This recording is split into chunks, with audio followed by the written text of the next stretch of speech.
Eu sou Marcelo Mercadante, sou médico ortopedista, estou formado desde 1981. Me formei numa faculdade do interior de São Paulo, na Faculdade de Medicina de Jundiaí, e vim para Santa Casa em 1982 para fazer ortopedia e traumatologia aqui no Pavilhão Fernandinho, que na época era uma residência de 2 anos de duração. E foi uma fase muito significativa para mim, foi um negócio muito intenso e muito produtivo, porque o aprendizado, a chance que eu tive de aprender aqui, eram coisas que, para quem vinha de uma faculdade pequena, você sabia que existia no livro, mas nunca tinha visto. E trazido aí, bem influenciado por 2 colegas que já eram formados e tinham feito residência aqui, eu acabei vindo para cá e eles me diziam que eu ia ver aqui as coisas que a gente lia no livro que existia e que nunca via. E eu fiquei impressionado no primeiro dia quando cheguei aqui, porque a enfermaria tinha um monte das doenças que eu não imaginava que eu ia ter acesso, e estava tudo aqui para poder aproveitar. E daí eu tive muita sorte, porque a relação entre os amigos, entre os residentes foi muito boa. E era uma ajuda constante, né? Principalmente para alguém que vinha de fora. Eu acho que o hospital inteiro que eu frequentei cabia dentro do prédio da ortopedia. Então no começo você está perdido, está inseguro. Toda vez que você muda de um estágio, entra numa faculdade, muda de acadêmico para residente, e a insegurança é total. Você não tem novidade, né? E você, mais jovem, fica realmente com medo do que vai encarar. E os muitos amigos que eu consegui fazer aqui, com os colegas de residência, me facilitou muito a trajetória. E daí eu tive alguns professores aí que me marcaram de uma maneira muito intensa. Eu acho que eu vou cometer injustiça esquecendo os que eu não vou citar, mas na época o chefe de departamento era o Dr. Valdemar Carvalho Pinto, e ele era um homem assim, ou você o amava ou você tinha problemas, né? Você tinha dúvida de quanto era fácil. Ele era um sujeito que vinha muito intensamente as coisas que fazia. E junto com ele tinha o professor Hungria Filho, pai do Hungria Neto. E eu me lembro o dia que o professor Hungria chegou para mim e disse que sentia saudades do que eu tinha oportunidade de fazer. E eu era R1, estava levando bronca de todo mundo o tempo todo, tentando fazer as coisas certas, e evidentemente faltava, né, porque eu precisava aprender. Fiquei meio assim, sem entender, e ele me explicou que nunca mais ele conseguiu aprender tanto quanto no começo da carreira. E daí você vê, eu achei que ele estava sendo bonzinho comigo, talvez ali para eu não sair chorando da enfermaria, e pude ver que é verdade o que ele estava falando. Hoje a gente consegue demorar muito mais para aprender, embora esteja sempre aprendendo, para aprender alguma coisa que naquele começo foi muito bom, foi uma experiência muito boa. A Santa Casa, eu tenho a impressão que sempre o que caracterizou o aluno, o residente da Santa Casa, foi a facilidade de ter acesso ao doente, de ter acesso ao aprendizado em loco, porque o acesso ao livro você tem em um monte de lugar, acesso à informação você tem em um monte de lugar. Agora a vivência que, para mim pelo menos, a vivência que aqui eu pude ter, foi um fator assim que modificou a minha vida. Eu passei a ver uma coisa diferente, você passa a ter a oportunidade de conviver com as pessoas, ver que o problema é muito maior do que a doença que ela traz para você. E, pelo menos para mim, essa é um fator de trazer a graça para a medicina, porque senão você estava fazendo uma outra atividade que, com certeza, deve ser menos envolvente, mas provavelmente menos desgastante para ser exercida. Eu, enquanto estava na faculdade, na verdade, a gente tinha muito pouco a cadeira de de ortopedia na faculdade, lá em Jundiaí, ela era uma cadeira pequena, e tinha pouco movimento de cirurgia, pouco movimento de doenças mais graves.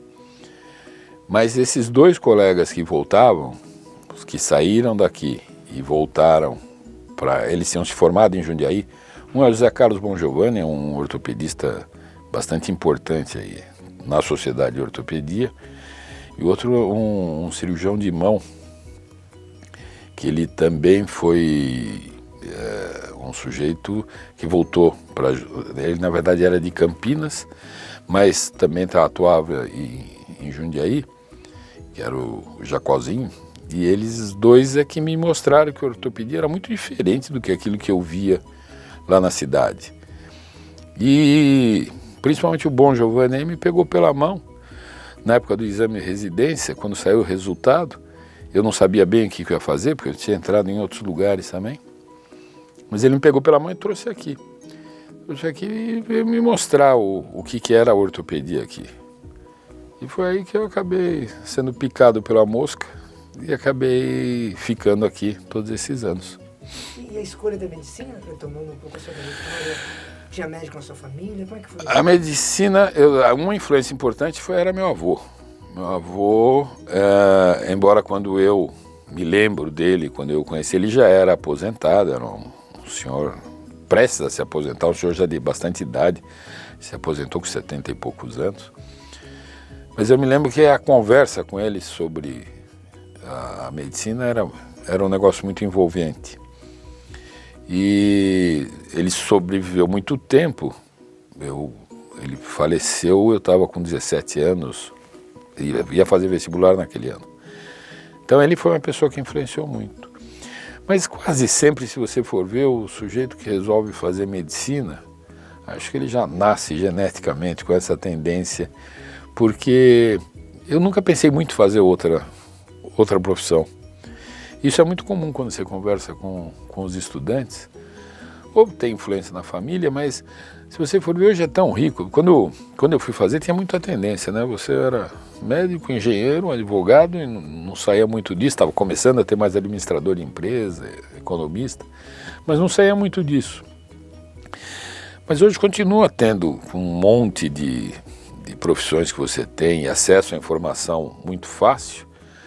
Você continua tendo as pessoas que querem ser médico, acabam, desvia, procura, mas se você for ver, se for perguntar, quase sempre elas, me parece, pelo menos na amostra que eu tenho, elas queriam ser médico desde sempre. O envolvimento com as pessoas, um aspecto mais de contato, né, de proximidade. Eu acho que a medicina está mudando e não adianta achar que é bom ou ruim, ela vai mudar. A tecnologia está aí, está influenciando. A gente vê uma série de tendências influenciando as atividades. Existe até gente que, matéria de romance, né? Ainda livros meio romanceados, que acredita que o computador, os algoritmos vão resolver a atividade do médico. Eu não acredito que vai chegar a esse ponto, evidentemente. Você sempre vai ter que ter a interação, você vai ter que ter o contato, você precisa ter afetividade, porque senão fica muito difícil a pessoa se sentir segura e querer se tratar. Mas ela vai ser diferente. Eu acho que é muito difícil prever como é que vai ser a atuação, mas você vê que cada vez mais os procedimentos cirúrgicos hoje, eles ainda existem com intensidade muito grande, mas cada vez mais a tecnologia é mais envolvida, traz um sofrimento, uma recuperação mais fácil para as pessoas, o fato de você ter instrumental, a tecnologia, robô, todas essas coisas, mas muda e muda muito rápido.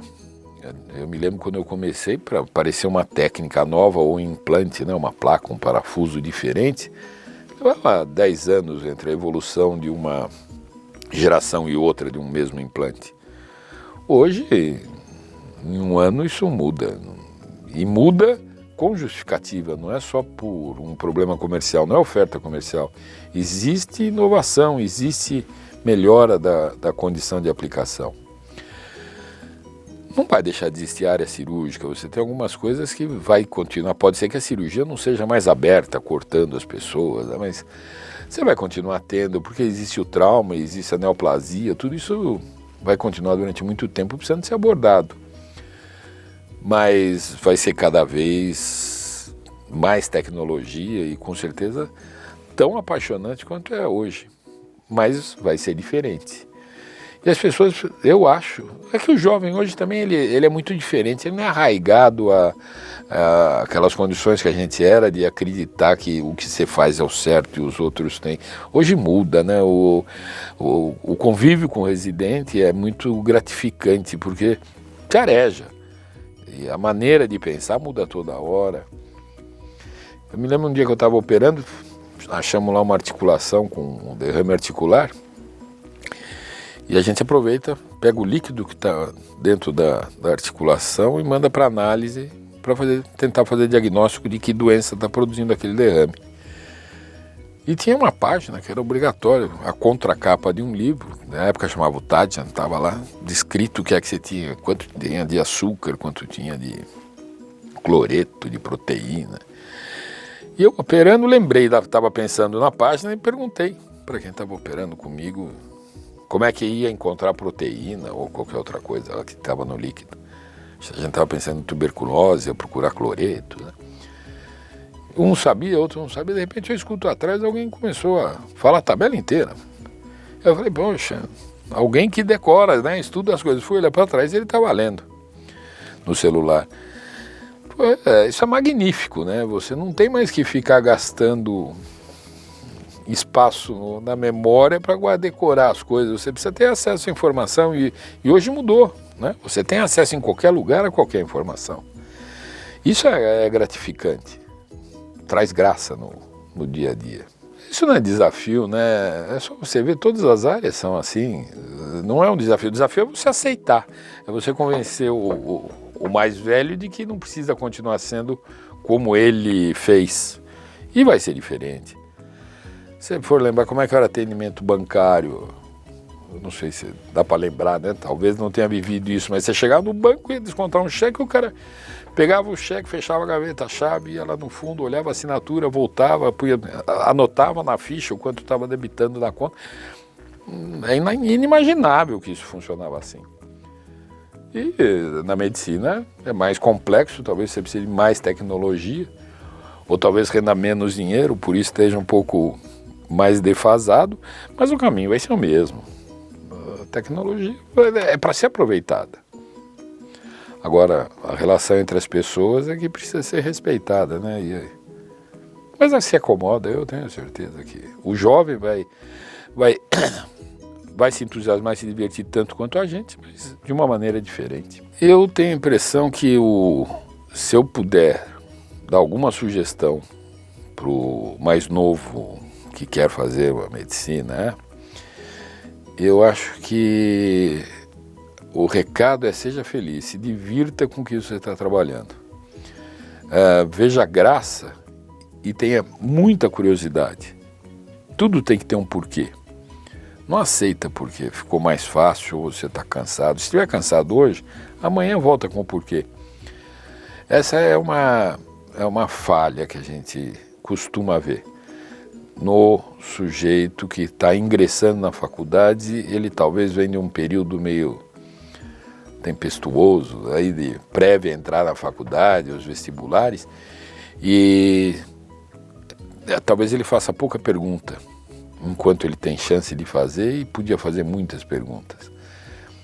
Eu acho que a outra coisa que eu recomendaria é se preparar para trabalhar, porque na faculdade de medicina a gente aprende muito a ser médico, mas ninguém ensina de verdade como sobrevive um médico. Então, no 6º ano, eu tenho uma aula aí com o pessoal que eu passei a fazer perguntas diferentes. Não mais, sabe, porque fratura exposta ele já viu no 3º ano, 2º ano, né?